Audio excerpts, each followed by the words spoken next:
saludo y gracias por conectarse con El Peso del Peso. Esta semana los saludamos desde la ciudad de Bogotá porque se llevó a cabo durante toda esta semana la quinta cumbre del petróleo, gas y energía. Más adelante llevaremos detalles de lo que ocurrió en este evento.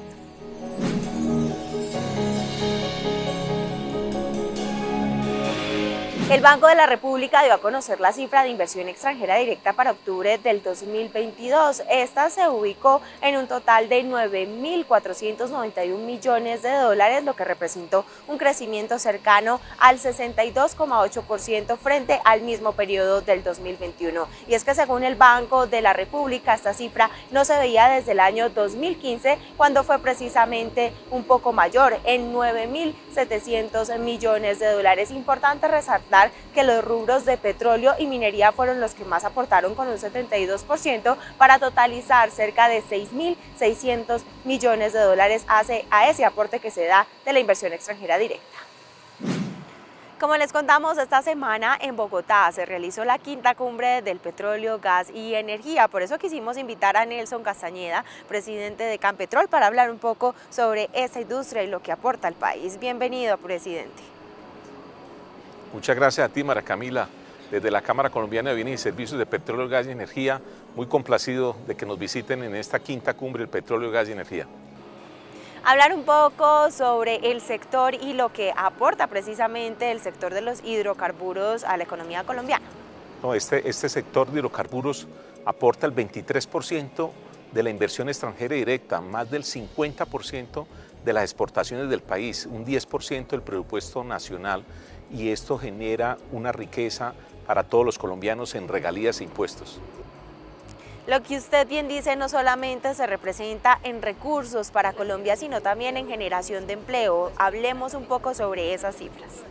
María Camila, está muy orgullosos de poder generar más de 100.000 puestos de calidad que apalancan 550.000 puestos indirectos en todas las regiones de Colombia.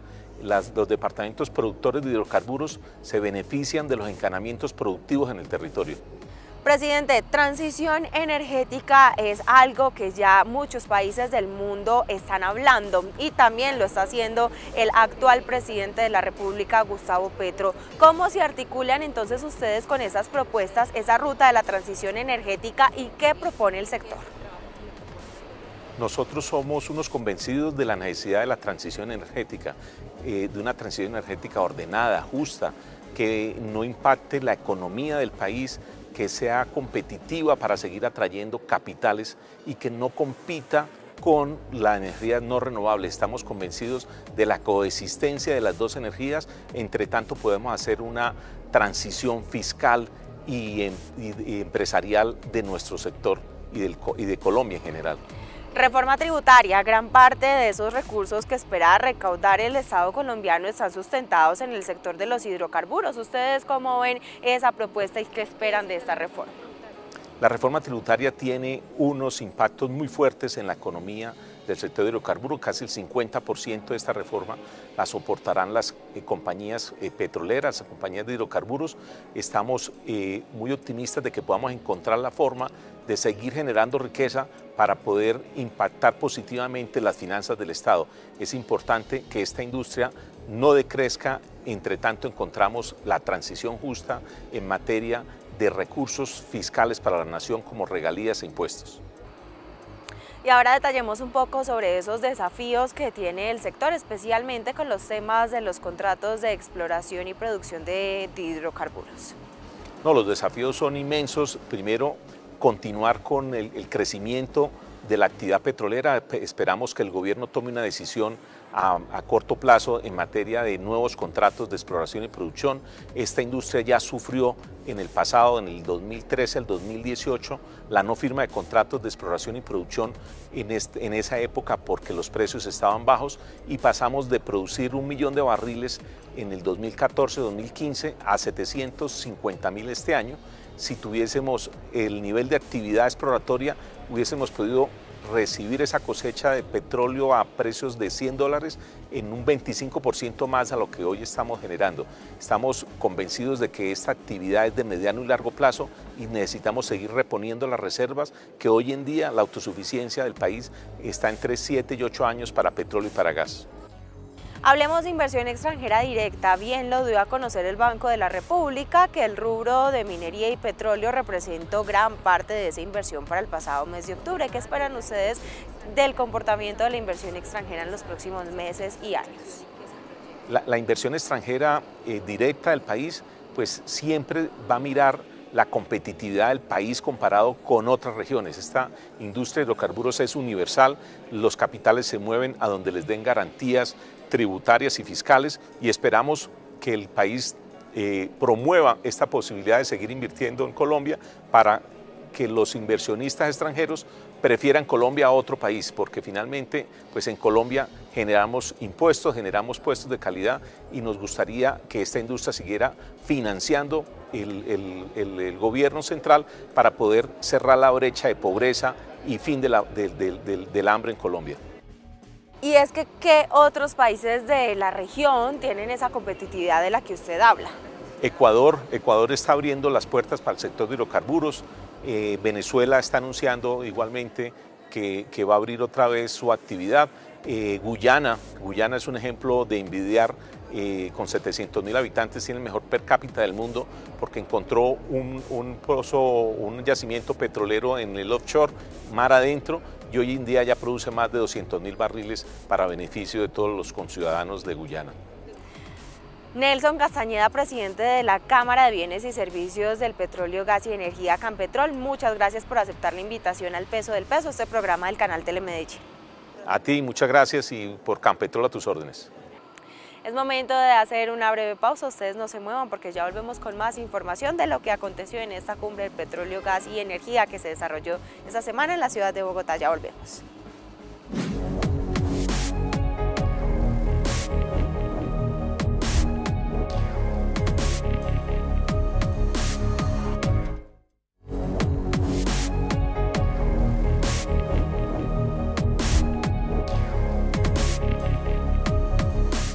Gracias por continuar con nosotros. En esta quinta cumbre del petróleo, gas y energía que se desarrolló esta semana en la ciudad de Bogotá, actores nacionales e internacionales, académicos, personas del Estado, empresarios, entre otros, se reunieron para hablar precisamente de ese tema que cobra relevancia, no solo aquí en Colombia, sino también en otros países del mundo. Estamos hablando de la transición energética.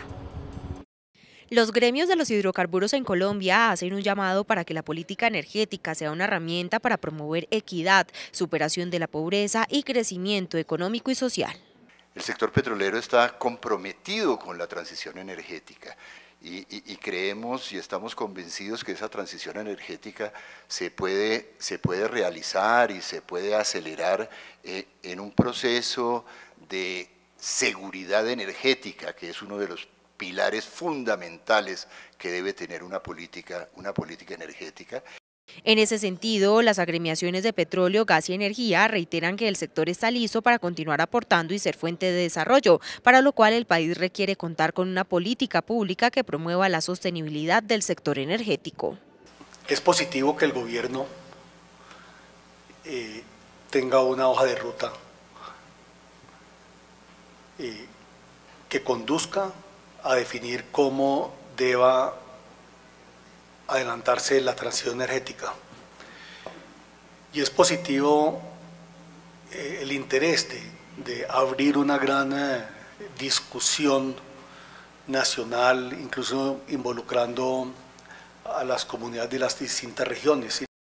En 2021, las empresas de la industria del petróleo, gas y combustibles líquidos, incluyendo las privadas, se estima le aportaron al país alrededor de 36 billones de pesos y para 2022 se prevé un aporte de 61 billones de pesos. La ministra de Minas y Energía, Irene Vélez, hizo presencia en la apertura de esta cumbre de petróleo, gas y energía. Aseguró que junto con la Agencia Nacional de Hidrocarburos están revisando cerca de 380 contratos de exploración y explotación de hidrocarburos que se tienen actualmente suscritos en el país. Según la ministra de Minas y Energía, Irene Vélez, esta cartera ha iniciado junto con la Agencia Nacional de Hidrocarburos y la Asociación Colombiana del Petróleo y Gas ACP un proceso de revisión de todos los contratos de exploración existentes, toda vez que en esos el país tiene recursos disponibles que se pueden convertir en reservas y dar así confiabilidad en el consumo domiciliario e industrial. Hemos encontrado que tenemos en este momento 380 contratos entre los que son administrados por la ANH y también los que tiene de manera exclusiva en administración Ecopetrol. Entre esos contratos tenemos unos que están suspendidos y que son respecto a los cuales quisiéramos apostar nuestro mayor esfuerzo en los meses siguientes. Entre esos contratos, el Ministerio ha identificado que 35 están suspendidos por causas de conflictividad social, orden público y trámites ambientales. Estos se hacen prioritarios con el fin de dar mayor confiabilidad y seguridad jurídica. Para nosotros es muy importante seguir mejorando la gestión de los recursos y la gestión de los contratos de manera que podamos optimizar la productividad en el sector de hidrocarburos. Esa optimización de la productividad depende, por supuesto, de políticas públicas, pero depende también de un compromiso de las empresas en hacerlo bien, hacerlo oportunamente. El plan de los primeros pasos de la Ruta de Transición Energética de Colombia está presupuestada a 6 meses, la cual se explica como una oportunidad de transformar el modelo social y económico del país. Además, dentro de sus 4 principios está que será justa, participativa y vinculante. Y el presidente de Fedesarrollo también hizo parte de la agenda académica de este evento. Habló sobre el impacto que tiene la reforma tributaria sobre el sector de los hidrocarburos en Colombia. Además, aseguró que la transición energética debe planearse a mediano y largo plazo. Según Fedesarrollo, la transición energética de Colombia debe envolver tecnologías limpias y rentables e incluir al sector de hidrocarburos por la importancia que este cumple dentro de la economía del país y la sostenibilidad de las cuentas externas. El sector minero energético representa casi el 60% de la generación de dólares para el país. Y eso es imposible de sustituir rápidamente. Entonces, cuando se habla de la transición energética es fundamental dar señales de mediano y largo plazo de cómo vamos a llegar a esa transición sin causar traumatismos en una cosa que es preocupante, que es un alto déficit externo para nuestro país. Fedesarrollo calculó además algunos efectos de la reforma tributaria en la tarifa combinada del sector minero energético. En la actualidad, la tasa de tributación efectiva del sector está en 32,6%, con la reforma se ubicaría en 79,3%. Lo que estamos viendo, digamos, en un escenario base con lo que, entre comillas, ha anunciado el gobierno, que por supuesto falta por aclarar todavía las medidas específicas, es que un escenario de baja exploración podríamos llegar a algo por debajo ligeramente de los 600.000 barriles por día. Y el efecto de la reforma es adicional a ese eventual escenario de baja exploración que tumbaría más o menos en 82.000 barriles diarios la producción. Así que ahí están, digamos, los impactos. Según un informe realizado por este centro de investigaciones, de cada 3 pesos que llegan a Colombia en términos de inversión extranjera, 1 peso proviene del sector minero energético. Ahora cambiamos un poco del tema porque esta semana el Departamento Administrativo Nacional de Estadística, DANE, reveló la cifra del Producto Interno Bruto para el tercer trimestre del año 2022. Esta se ubicó en 7%. El Departamento Administrativo Nacional de Estadística, DANE, publicó el más reciente dato de Producto Interno Bruto, PIB, que para el tercer trimestre presenta un crecimiento de 7%. Los datos de crecimiento del PIB se ubicaron en el promedio de proyecciones de los analistas que participan en la encuesta mensual de expectativas del Banco de la República. Bueno, las cifras fueron obviamente muy positivas, crecimiento trimestral del 7% con relación al año pasado. Datos muy positivos por algunas actividades, digamos, la industria manufacturera, el comercio, la construcción. Y, digamos, celebramos, digamos, que los sectores sigan en un gran dinamismo. Las actividades que más impulsaron la economía en el tercer trimestre de 2022 fueron las de comercio, que contribuyó 1,6 puntos porcentuales a la variación anual, artísticas 1,1 puntos porcentuales y la de la industria manufacturera 0,9 puntos porcentuales. Por su parte, el sector de la agricultura mostró un retroceso en este periodo con una contracción de 1,4%. Con relación al crecimiento de la economía colombiana, el ministro de Hacienda señaló que Colombia tiene un mejor panorama en medio de un contexto en el que las proyecciones económicas indican recesión en América Latina. También todas las proyecciones indican que América Latina entra en un proceso de desaceleración, no de recesión. Y debo decir que todas las proyecciones Colombia sale relativamente bien, en el sentido de que la economía colombiana sería un poco menos afectada que otros. El DANE entregó también los resultados del indicador de seguimiento a la economía ICE, con el cual la entidad hace un seguimiento mensual a la actividad económica. Este registró una variación anual de 4,2% en septiembre del 2022. Para ese mes del año fueron 3 sectores los que más aportaron, con 3,7 puntos porcentuales. La mayor contribución se dio por el lado de las actividades artísticas, de entretenimiento y recreación, con 1,7 puntos porcentuales, lo cual se explicó por la dinámica de eventos masivos, de conciertos y otros eventos culturales que se registraron y continúan dándose en el país. Fue instalada la subcomisión de la reforma pensional en Colombia, la cual está basada en la iniciativa del presidente Gustavo Petro. Esta cumpliría con algunos ejes como lo es la justicia social. El Ministerio de Trabajo instaló la subcomisión para la reforma pensional, un espacio en el que participan los diferentes gremios de empresarios, sindicatos y gobierno nacional.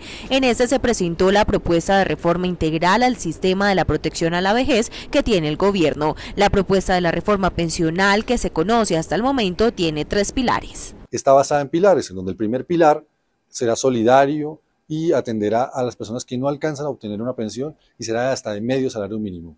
El segundo pilar está dirigido a personas que tienen ingresos hasta de 4 salarios mínimos y harán sus aportes obligatorios al régimen de prima media administrado por Colpensiones. Aquellas personas que tienen ingresos por encima de los 4 salarios mínimos harán sus aportes adicionales al régimen de ahorro individual administrado por las AFPs. La reforma está pensada en el tema solidario y en los derechos, no en las rentabilidades económicas, en donde la dignidad del adulto mayor debe ser protegida por el sistema, dándole un ingreso solidario y universal a la población. Según el Ministerio del Trabajo, la reforma está pensada en generar mayor contribución para los adultos mayores que hoy están por fuera de la posibilidad de tener una vejez digna.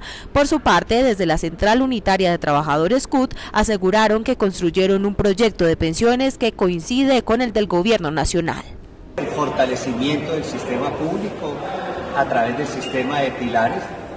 Segundo, que las personas que ganen más de 4 salarios mínimos coticen obligatoriamente en el régimen público, que exista una renta vitalicia, una pensión para todas aquellas personas mayores de 65 años sin posibilidades de pensionarse.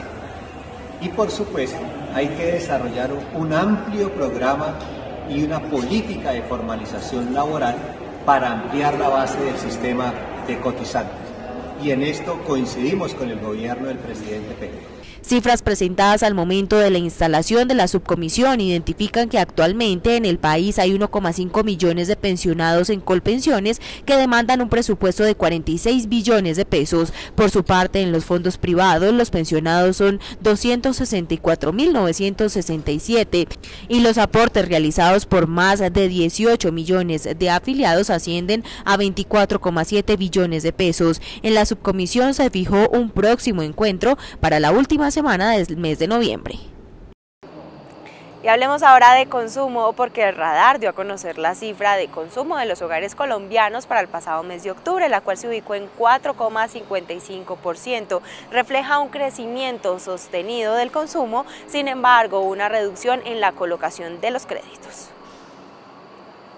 Según la firma de consultoría Radar, el gasto de los hogares en Colombia en octubre de 2022 fue de 78,6 billones de pesos y en los últimos 12 meses fue de 921,8 billones de pesos. Este gasto presentó un crecimiento corriente anual de 17,3% debido especialmente al aumento en el empleo y pese al freno en la colocación de créditos de consumo e hipotecario. Si se tiene en cuenta el aporte al crecimiento del gasto real por tipo de bienes, se identifica que en los últimos meses los bienes durables han tenido el mayor aporte. Esta dinámica se presenta debido a la baja variación de la inflación que han tenido estos bienes, a diferencia de los no durables y servicios que han sido los más afectados por el aumento tanto al precio al productor como al consumidor. No obstante, la baja disposición de compra de bienes durables puede afectar esta dinámica a futuro. Por su parte, dentro de los rubros que presentan mayor incremento fueron alimentos y vivienda, teniendo en cuenta el aumento de costo de producción, factores climáticos, tasa de cambio e incluso el aumento en tarifas de prestación de servicios públicos que se mantiene en muchas regiones del país. Ecopetrol dio a conocer que constituyó una nueva sociedad en Estados Unidos para potenciar la comercialización global de petroquímicos industriales, así como el crudo y el gas. Ecopetrol constituyó una nueva sociedad que se integra a su grupo empresarial para consolidar su posición como comercializador global de productos refinados, petroquímicos e industriales, así como de crudo y gas natural. Ecopetrol constituyó una nueva filial comercializadora, Ecopetrol US Trading. Esta filial comercializadora estará operando a partir del segundo semestre del 2023 en la ciudad de Houston, en Estados Unidos. Houston, Estados Unidos, es uno de los principales centros de comercialización de crudo, productos petroquímicos y energía en todas las Américas. Por eso es tan importante que tengamos presencia en los Estados Unidos, precisamente para atender nuestros clientes existentes y para poder seguir expandiendo nuestra base de clientes en Estados Unidos, en el Caribe, en Centroamérica y por supuesto en Sudamérica. Allí también están situadas las filiales de Ecopetrol América y Ecopetrol Permian, dedicadas a las actividades de exploración y producción en el Golfo de México y la cuenca pérmica, lo que permitirá generar sinergias administrativas y operativas. Esto es parte del esfuerzo de globalización que ha venido realizando nuestra compañía en los últimos años, y para nosotros es muy importante este anuncio porque muestra el compromiso que tenemos de estar más cerca de nuestros clientes y en la búsqueda de nuevos horizontes y de diversificación de mercados para el Grupo Ecopetrol. Actualmente la totalidad de las ventas de productos refinados, entre el 40 y el 50% de crudos del Grupo Ecopetrol, tienen como destino estos mercados. La filial también busca ampliar el trading de terceros, así como oportunidades relacionadas con mezclas de producto. Y ahora les contamos cuáles son algunos de esos productos de la canasta básica familiar que para esta semana incrementaron o bajaron en su precio. Para esta semana, el Sistema de Información de Precios y Abastecimiento del Sector Agropecuario del DANE presentó el comportamiento de los alimentos en Colombia. Dentro de las verduras que registraron mayor aumento de precios se encuentran la alberja verde en vaina, con un incremento entre el 10 y 18% en diferentes centrales mayoristas del país. El pimentón incrementó en promedio en 26%. La lechuga batavia tuvo incrementos del 25% en promedio. Para el caso de las frutas, esta semana se registró un ascenso en el precio de guayaba, con un incremento en su valor de entre el 23 y 30%, limón Tahití del 32% y el banano 21%. Mientras que bajaron los precios del limón común en 28% y de la mandarina en 34%. Así llegamos al final del Peso del Peso. Gracias por conectarse con nosotros. Recuerden que nos vemos todos los sábados a la 1 de la tarde para compartir con ustedes buena información económica.